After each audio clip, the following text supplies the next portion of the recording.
What happens when a team loses its MVP and still crushes the opposition? You question everything. The Celtics didn't just survive Game 2 without Jayson Tatum. They thrived. They morphed into something grittier, meaner, more defiant. This wasn't a team playing shorthanded.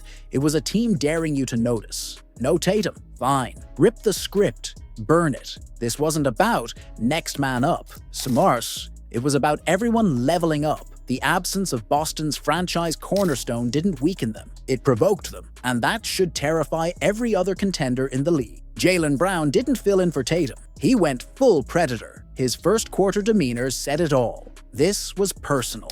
JV was sharp, decisive. The ball didn't just leave his hands. It exploded from them. 5 threes, 7 trips to the line. He didn't wait for the game to come to him. He tore into it like it owed him something. And suddenly, a player criticized for inconsistent mechanics looked like the most dangerous man on the court. Here's the twist nobody's ready for. Jaylen plays better when Tatum sits. It's not just about touches or rhythm. It's about liberation. He's no longer the co-star. He's the weapon. The Celtics unleashed him and Orlando had no answer. But Brown wasn't alone in the madness. Derek White came in like a quiet killer. His stat line won't make highlight reels, but his timing, ice cold. Clutch threes when Boston needed separation, relentless defensive effort, and a simmering anger that spilled into every referee conversation like kerosene on a flame.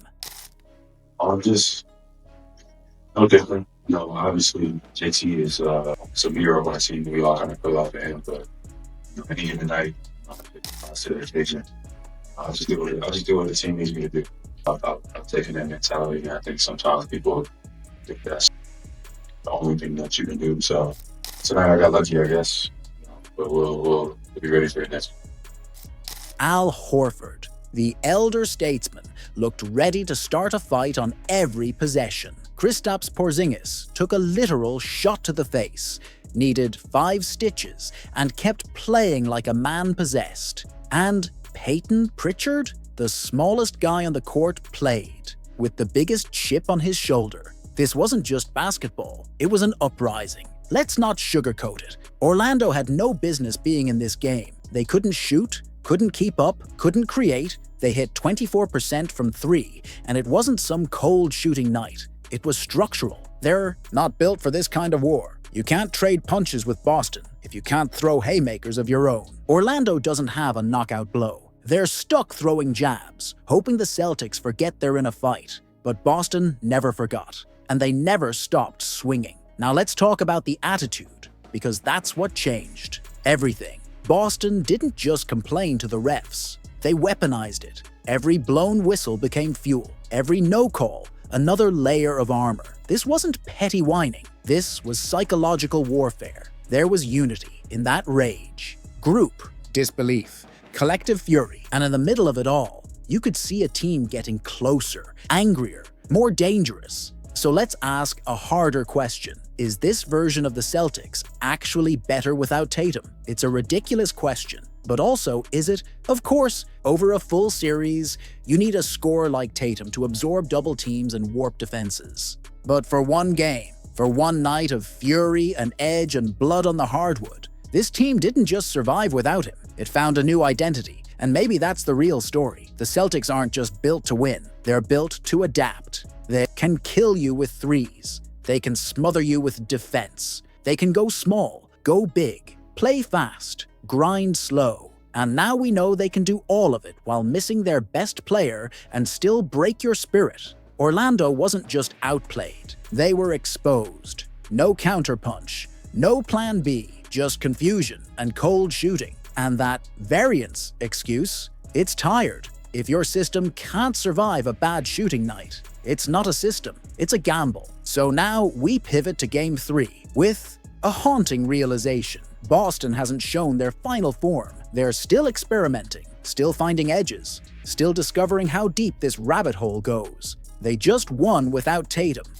I guess I got lucky, Jaylen Brown said. But what if that luck was just undeniable dominance in disguise? In a night that should have belonged to worry, Boston chose fury. No Jayson Tatum, no safety net, no margin for error. But what unfolded at TD Garden in Game 2, was far from a desperate scramble to fill a superstar-sized hole. It was a declaration of firepower, and it came with a smirk. Jaylen Brown didn't just rise to the occasion, he detonated it. Tatum, benched with a wrist injury, watched in street clothes as Brown unleashed one of the most surgical playoff performances of his career. 36 points on 63% shooting, 5 of 7 from deep, and a perfect rhythm that made the Magic's defense look like cardboard cutouts. And after the game, Jaylen called it luck. Tonight I got lucky, I guess. Let's sit with that for a moment. This wasn't luck, it was a warning shot. A chilling reminder that when the spotlight shifts, Jaylen Brown doesn't just handle the pressure, he owns the stage. But here's the uncomfortable truth nobody's saying out loud. Brown doesn't need Tatum to shine. In fact, sometimes he shines brighter without him. That's not shade, that's system. When the Celtics' offensive hierarchy bends around Tatum, Jaylen's role can feel reactive. But when he's the primary option, he's proactive, aggressive, relentless. And we saw that version in full HD on Wednesday. Slashing, pulling up, orchestrating, defending, leading. Yes, he had help. Kristaps Porzingis dropped 20 and intimidated the paint like a 7-foot shadow. Derek White hit clutch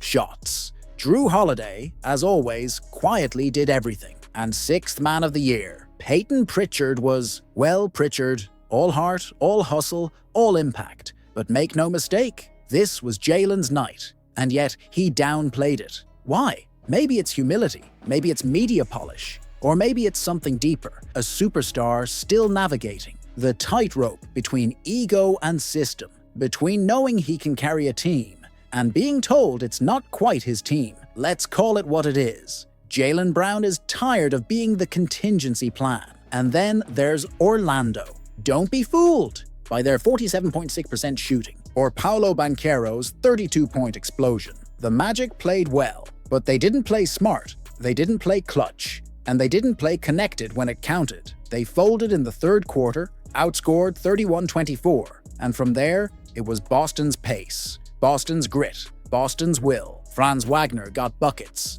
Wendell Carter chipped in, but none of it mattered. Orlando's numbers lied. Boston's intentions didn't. And here's the real problem for Orlando. If the Celtics can win without their best player, what's coming? Next? The next 2 games shift to the Kia Center. The crowd will roar. The Magic will be desperate. And Jaylen Brown, he'll be licking his chops. Because this is no longer just a first-round series. It's a battle of belief systems. Boston believes in versatility, in switchable defenders, in layers of offensive weapons. Orlando believes in youth and upside and organic growth. But Game 2 exposed the brutal truth of playoff basketball. Upside doesn't help you in real time. There are no moral victories when the scoreboard says otherwise. And maybe that's the most damning part of all.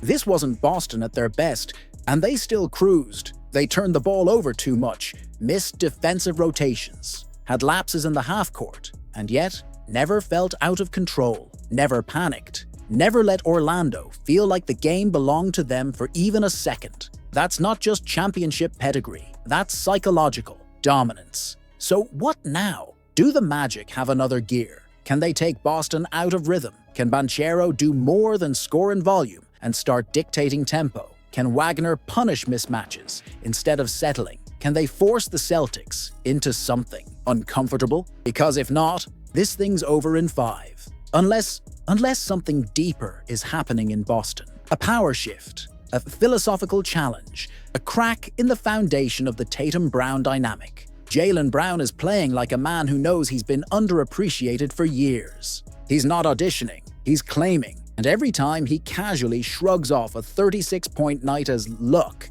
he's daring the world to keep doubting him. He's not Tatum's sidekick. He's the threat behind the throne. And if the Celtics aren't careful, that throne may start to wobble. So here's the spiciest question of the playoffs so far.